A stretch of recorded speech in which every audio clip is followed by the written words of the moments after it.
live. This is why I love coffee. Smell this. Smell that. We are going live in. We're live. We are live. We are live. Okay, now this is horrible lighting because you can't have this back. But, fucking fuck. You see what I did there? No.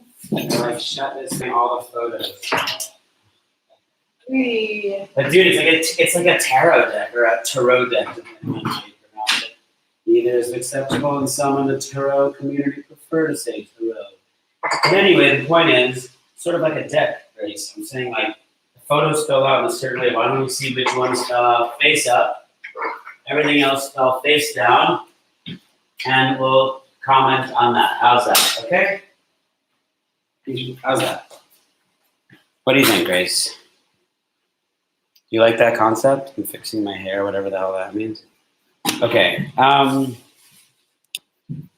Okay, Grace, this morning's reading comes to us. Are you interested in this morning's reading, Grace? Let's give it a shot. Let's give it a shot, okay? Okay.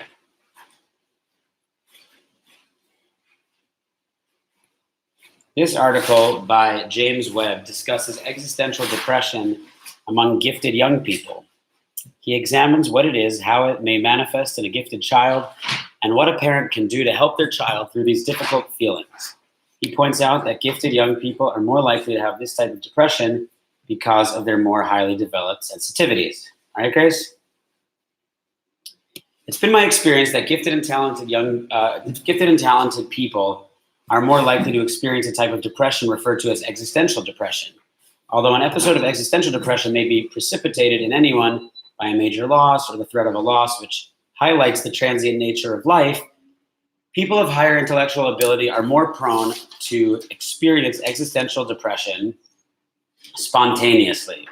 Sometimes this existential depression is tied to the positive disintegration experience referred to by Dabrowski.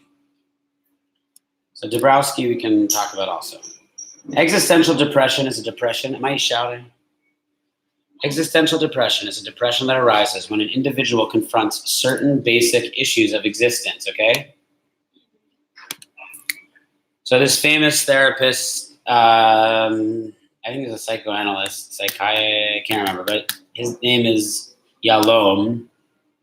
And Yalom describes 4 such issues or ultimate concerns: death, freedom, isolation and meaninglessness. Death, freedom, isolation, and meaninglessness. Death is an inevitable occurrence. Freedom, in an existential sense, refers to the absence of external structure. okay. That is, humans do not enter a world which is inherently structured. We must give the world a structure. I think it's big, yeah. Hold on a second. Let me get back to this.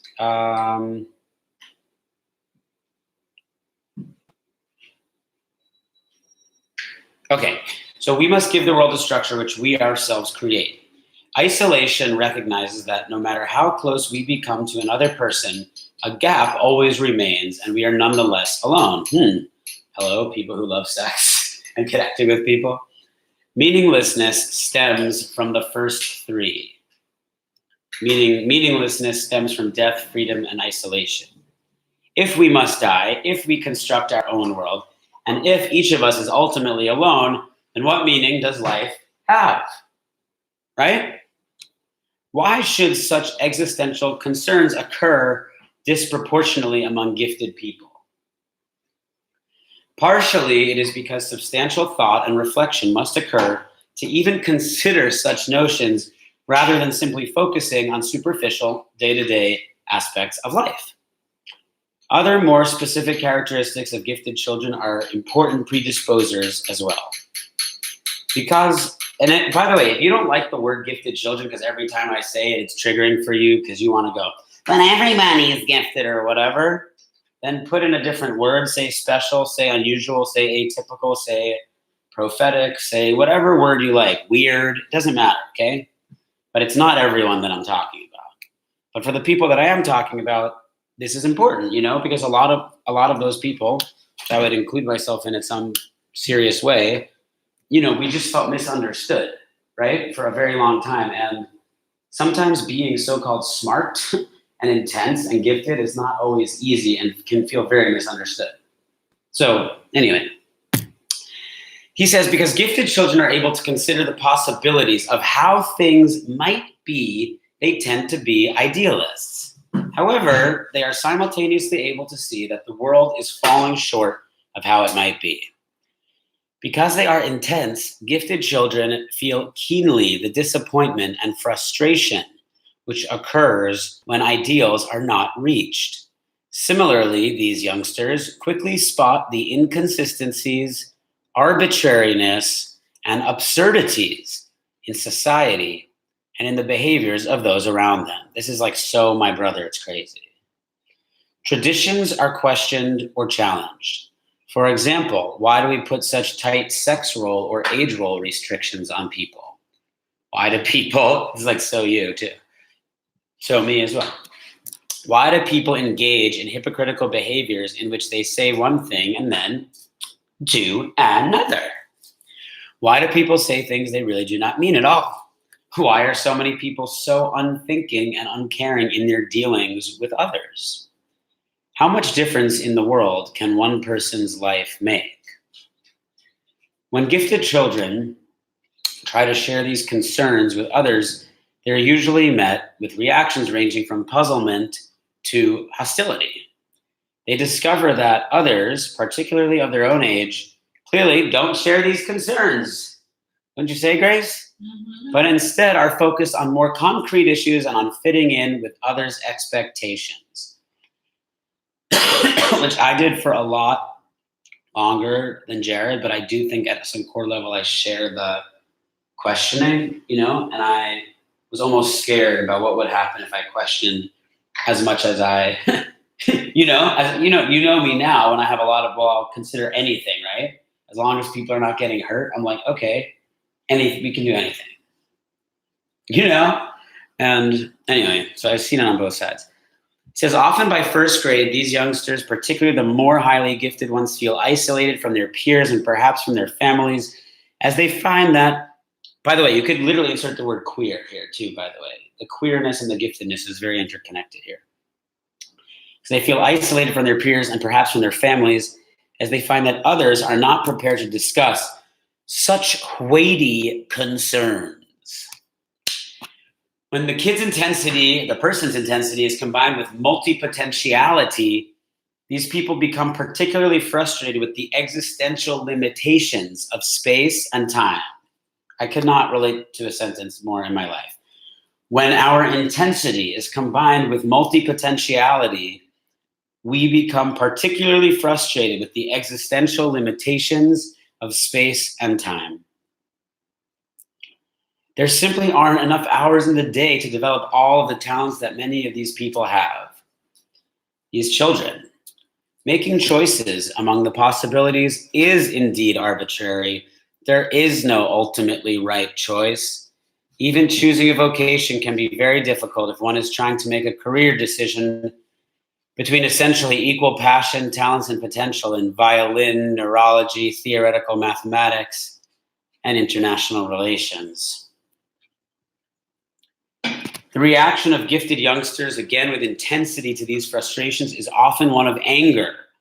But they quickly discover that their anger is futile, for it is really directed at fate or at other matters which they are not able to control, like our minds to some extent or our sexuality.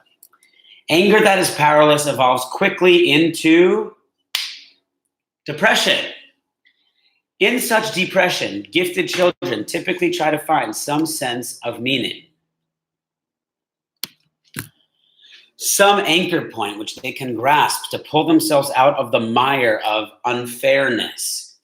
Often, though, the more they try to pull themselves out, the more they become acutely aware that their life is finite and brief, that they are alone and are only one very small organism in a quite large world. and that there is a frightening freedom regarding how one chooses to live one's life. It is at this point that they question life's meaning and ask, is this all there is to life? Is there not ultimate meaning? Does life only have meaning if I give it meaning? I am a small, insignificant organism who is alone in an absurd, arbitrary, capricious world where my life can have little impact and then I die. Is this all there really is?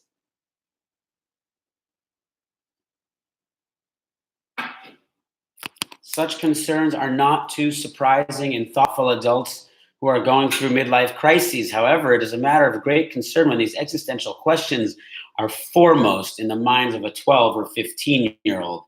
Such existential depressions deserve careful attention since they can be precursors to suicide. We're talking about gifted and queer suicide, and it's really suicide for anybody, but these populations are grossly overrepresented. How can we help our bright young people cope with these questions? How can we do it? How can we help them? How can we help ourselves, Because we are those youngsters, Are we not? We cannot do much about the finiteness of our existence. However, we can help youngsters and ourselves learn to feel that they are understood and not so alone, and that there are ways to manage their freedom and their sense of isolation. The isolation is helped to a degree by simply communicating to the person that someone else understands the issues that the person is grappling with. Even though your experience is not exactly the same as mine, I feel far less alone if I know that you have had experiences that are reasonably similar. This is why relationships are so extremely important in the long-term adjustment of, all people and certainly gifted people, gifted children, okay? So with me? Yes. A particular way of breaking through the sense of isolation is through touch. Oh, In the same way that infants need to be held and touched, so do people who are experiencing existential aloneness. Touch seems to be a fundamental and instinctual aspect of existence, as evidenced by mother-infant bonding or failure to thrive syndrome. Often, I have prescribed daily hugs for a youngster suffering existential depression or a human suffering existential depression.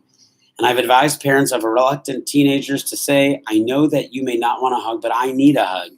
A hug, a touch on the arm, playful. Well, that's a little coercive, but I think it's a little weird the way he's proposing that. But a hug, a touch on the arm, playful jostling, or even a high five can be very important to such a youngster because it establishes at least some physical connection. Thank you. And when they said, "Oh no, we can't touch people. Nobody can touch. Nobody can touch. All touch is sexual harassment." So now we're in a fucking touchless society where some of us are going bonkers because we need touch. You know how many of these people that I meet online, Grace, have no touch in their life? Like the closest thing they have to being touched by another person is my talking to them on the screen. Think about that. That's sad. It is sad, isn't it?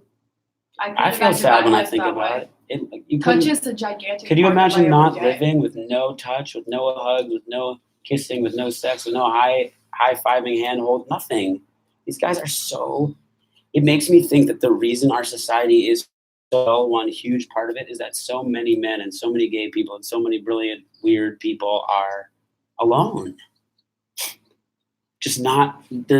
And touching is so taboo in so many ways.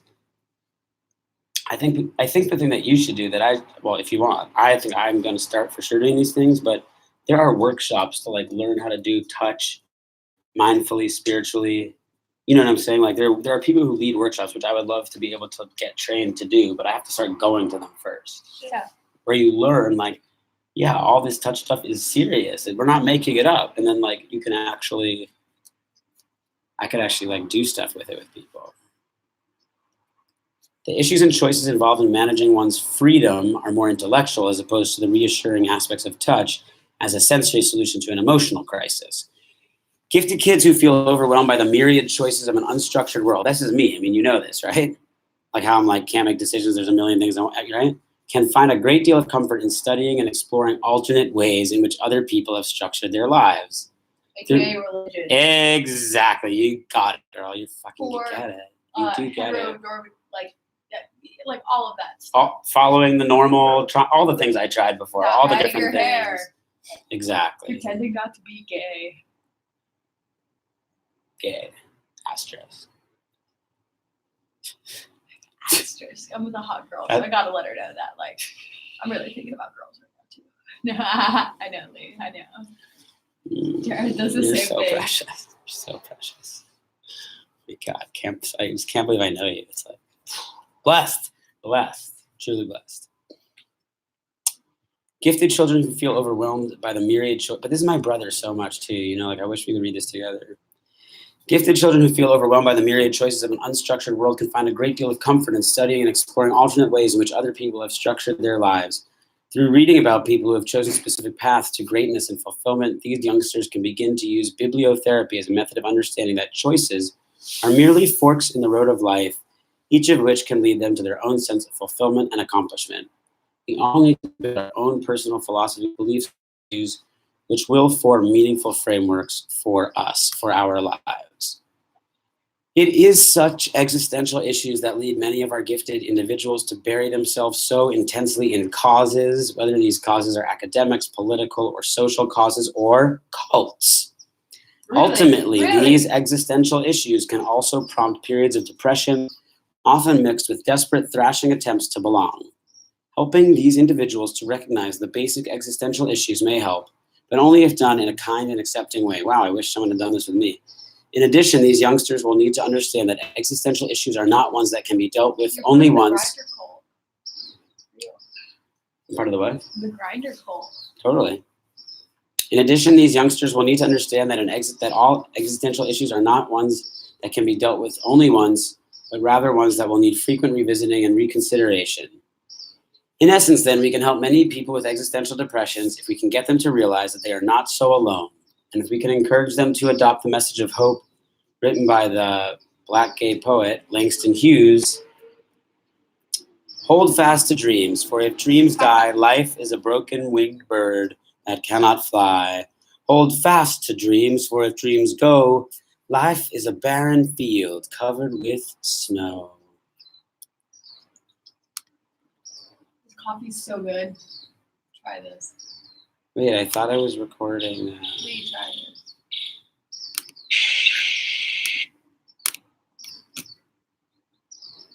Hot, but it's like nutty and like sweet.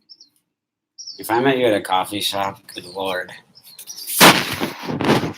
Like, coming with all my gay books, and then I'd be like, hey. Yeah, Lee.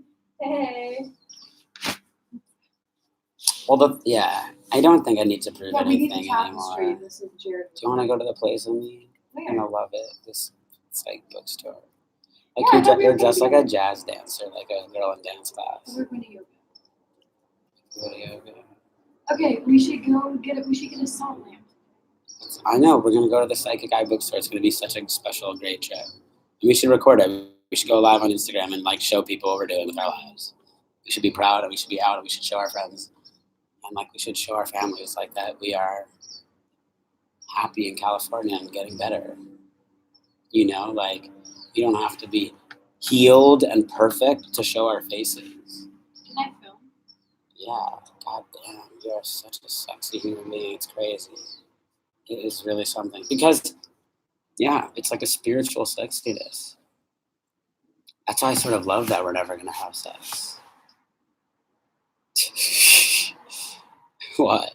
I mean, like the best, like We really shouldn't. We really can't. people who are alike for a reason, you know, like see, like People who are the what? Alike? Yeah, no. Well, the aspect of like you can't really have this, but like it's cool that you know, like you're gonna want it because you can't have it. I don't get it. I shouldn't be talking about it again, but I smoke weed with you, and weed makes me horny. Like, that's a thing. But or unlocks my inhibitions around sex. But Yeah, see, it lets me like tap into things that I'm like open to. It always did that. When I was younger, it made me think about gay things. That's why I stopped smoking weed. You know that, right? I told you that a million times. It just lets me like think about things openly. Because you're added, it's okay to think, you're just letting your mind wander. Yeah, like we live in this construct. Exactly what that article here. This is what I want to use. Hold on a second.